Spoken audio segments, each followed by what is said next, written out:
Josh has always had a really hard time identifying his emotions. Her problems are severe language-based learning problems that makes communication very difficult. We always fought and argued. I couldn't get him to do his homework, couldn't get him to do anything. There was just a real lack of understanding about what to do, how to support him, and how to help him. We were at the end of our rope. We didn't know where to go. It's hard to do when you don't know what to ask for, when really all you want to ask for is help. I kept thinking, this kid is going to end up in prison.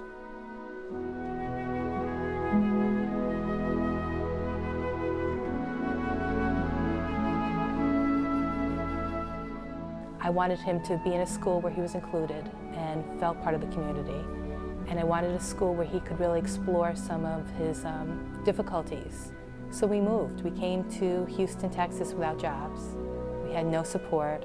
Other families have come from all over the country and even all over across the world. And when I think of my experience being scary, I can't imagine what it's like for them. But I'm quite sure if it's anything like us, it'll be a great experience for their children too. To watch the growth of the Monarch School has been just phenomenal. When you look at where they came from and how they started from a garage to an office building and a back of a church, and now come into a facility like this, I mean, it just tells me that the sky's the limit. Just having a place that's identifiable as the Monarch campus, I think it makes a difference to the kids. The idea that there is room to grow sort of adds a sense of future to the school. And I think it's only going to get better from here. The Monarch School lets kids, first of all, be themselves. And to be yourself, you have to put down a lot of guards and expose your strengths as well as your deficits. And when kids do that at Monarch School, I think they're very well supported. They supported me even when they didn't know exactly what my diagnosis was. I was very moody, incredibly irritable, and I would struggle with extremely crippling depression. I couldn't function. I would curl up on the floor and in the psych room and cry sometimes. It was horrid. But they've been with me every step of the way. They've never lost hope in me. I didn't bring Andrew to Monarch because he had autism. I brought him to Monarch because they respect him. And I think it was just that they understood him, you know, they understood the sort of support that he needed. We really needed somebody that was not going to just look at what do we have to deal with a child that has this diagnosis or this label, but, you know, what's going on with Andrew? What is going on with him individually?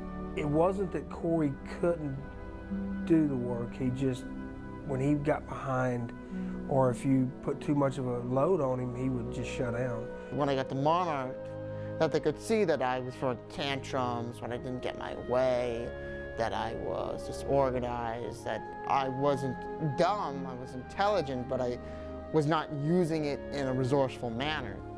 One of the big issues is how does he fit into the context of the community that he's in. Well, I wasn't talking to anybody because of my selective mutism. It's an anxiety disorder that makes me too nervous to speak to most people. I mean, it was hard for people to be friends with me. And the teachers and the kids had a lot of patience. They basically taught me how to work with teachers. They taught me how work is supposed to get done, how I interact with other people, because that was a big thing for me, because I could do the work, but when it came to the interacting with other people, I was a cold fish. But they built those skills up for me, and I gained confidence and friends through that. When I first came here, I was very introverted. I used to like to be alone most of the time. I used to be quite a shut-in socially. And now I've really branched out. I love to meet new people. I love to make new people feel welcome. It's not all about me anymore.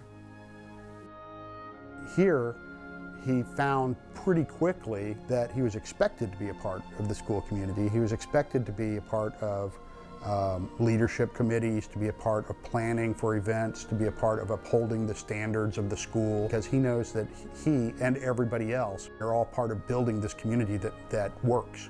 They hate the idea that a student could be forgotten by the system. I knew it was not going to be a quick fix. I knew that it was going to be, you know, hard work day in and day out. And it's rough at times, but at the end of the day, you're able to look back at the progress you've made.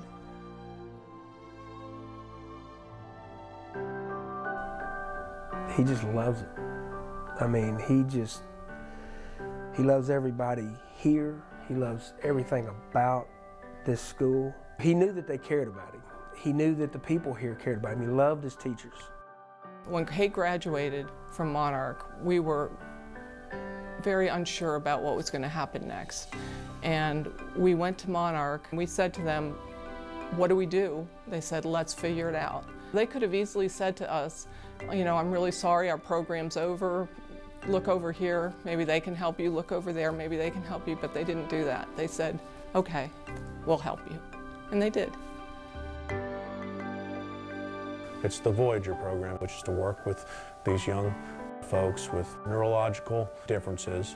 Well, the work doesn't end when you're 18 years old. And now there are 4 houses that have 12 adults living away from their parents. She is learning to cook.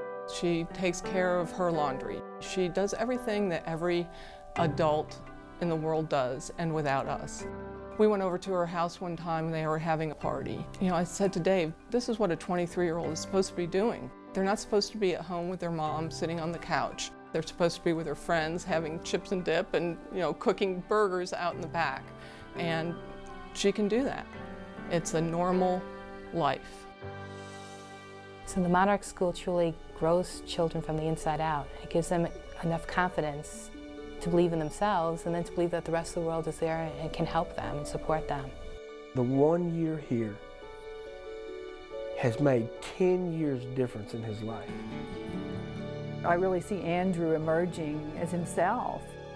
You know, he has his own personality now, his own thoughts. It's those things that don't show up on an IQ test. You know, it's really about quality of life. There are no longer limitations. He has the ability to make choices for himself. I have so many goals that would be unattainable if it were not for this school, and I've found irreplaceable relationships, so many wonderful things here that I cannot imagine living without now. Yeah, I've been all across the country, and there aren't many places like this. It's not just a school. It's a place where you grow entirely as a person.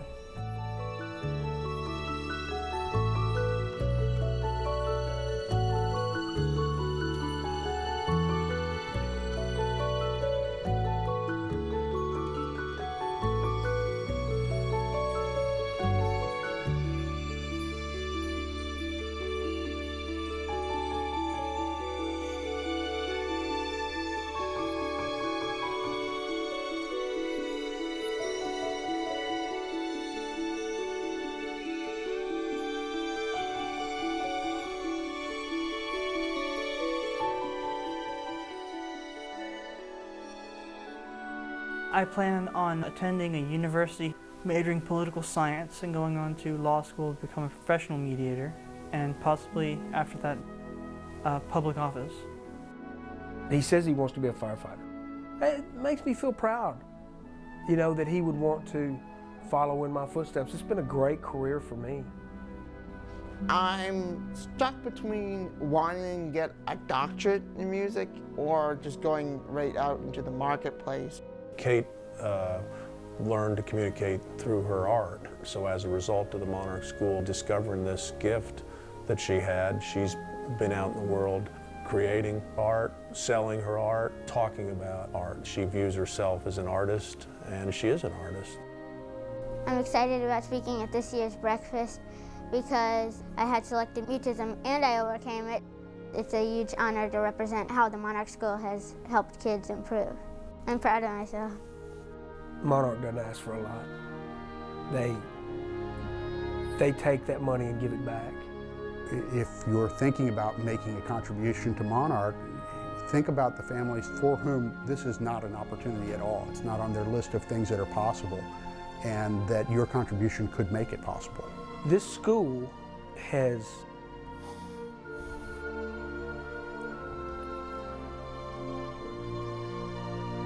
it saved my son's life.